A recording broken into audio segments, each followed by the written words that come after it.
ಪ್ರಾಚೀನ ಕಾಲದಲ್ಲಿ ಮಲೆನಾಡಿನ ಅರಣ್ಯಗಳ ಮಧ್ಯೆ ಹಾಲೆಮನೆ ಎಂಬ ಒಂದು ಹಳ್ಳಿ ಇತ್ತು. ಆ ಹಳ್ಳಿ ದೇವರ ಆಶೀರ್ವಾದದಿಂದ ಸದಾ ಸಮೃದ್ಧಿಯಾಗಿತ್ತು.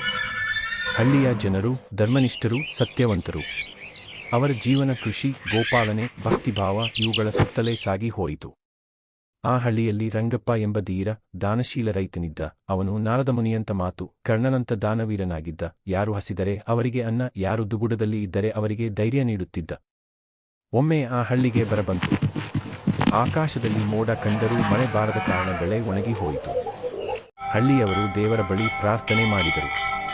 ಆಗ ರಂಗಪ್ಪ ತನ್ನ ಸಂಗ್ರಹದ ಧಾನ್ಯವನ್ನು ಎಲ್ಲರಿಗೂ ಹಂಚಿ ಹಳ್ಳಿಯನ್ನು ಬಡತನದಿಂದ ಉಳಿಸಿದ. ಒಗ್ಗಟ್ಟೇ ನಮ್ಮ ಶಕ್ತಿ, ದಾನವೇ ನಮ್ಮ ಧರ್ಮ ಎಂದು ಅವನು ಉಪದೇಶಿಸಿದ. ಹಳ್ಳಿಯವರು ಅವನ ಮಾತು ಕೇಳಿ ಒಟ್ಟಾಗಿ ಸೇರಿ ಒಂದು ದೊಡ್ಡ ಕೆರೆ ತೋಡಿದರು. ಆ ವರ್ಷವೇ ಮಳೆ ಸುರಿದು ಕೆರೆ ತುಂಬಿತು. ಹೊಲಗಳು ಹಸುರಿನಿಂದ ಕಂಗೊಳಿಸಿದವು. ಹಳ್ಳಿ ಮತ್ತೆ ಸಮೃದ್ಧಿಯ ತಾಣವಾಯಿತು. ಇಂದಿಗೂ ಜನರು ಹೇಳುತ್ತಾರೆ, ಹಾಲೆಮನೆ ಹಳ್ಳಿ ಒಗ್ಗಟ್ಟಿನ ಹಳ್ಳಿ, ರಂಗಪ್ಪ ದಾನವೀರ.